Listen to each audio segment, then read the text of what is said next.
Mark's News Headlines.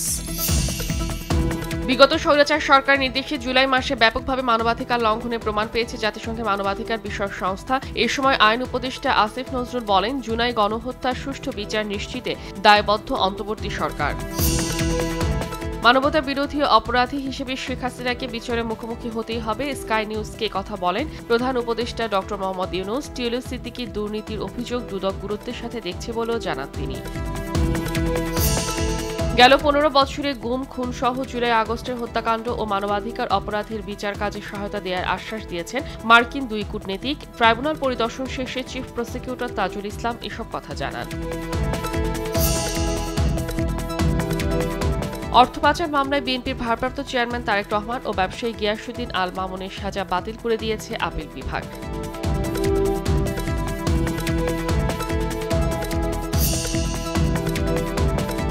রাতের রাজধানী নিরাপদ করতে বিভিন্ন স্থানে যৌথ বাহিনীর টহল অভিযান। এই সময় বৈধ কাগজপত্র না থাকা, লাইসেন্সবিহীন মোটরসাইকেল আরোহণের কারণে অনেককে জরিমানা করে পুলিশ।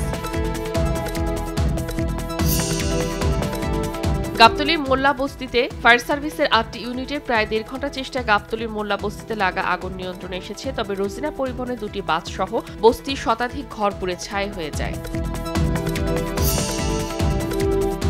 গাজীপুরের কোনাবাড়ির আমবাগ এলাকায় ঝুটের গোডাউনে অগ্নিকাণ্ড ঘটেছে। এদিকে নারায়ণগঞ্জের রূপগঞ্জের ভুলতা নূর মেনশন ফার্নিচার মার্কেটে আগুন লেগেছিল, পরে ফায়ার সার্ভিসের চেষ্টায় আগুন নিয়ন্ত্রণে আসে। বৈশ্বিক সন্ত্রাসবাদ সূচকে 3 ধাপ উন্নতি করেছে বাংলাদেশ। অস্ট্রেলিয়ার সিডনি ভিত্তিক গবেষণা প্রতিষ্ঠান institute for economics and piece IEP প্রকাশিত সর্বশেষ প্রতিবেদনে এ তথ্য উঠে এসেছে।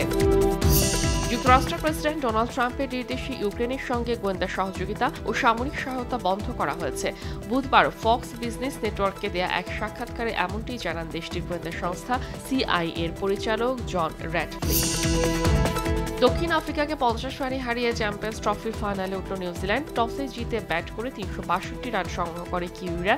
জেতার লক্ষ্যে ব্যাট করতে নেমে 312 রান তুলতে সক্ষম হয় দক্ষিণ আফ্রিকা।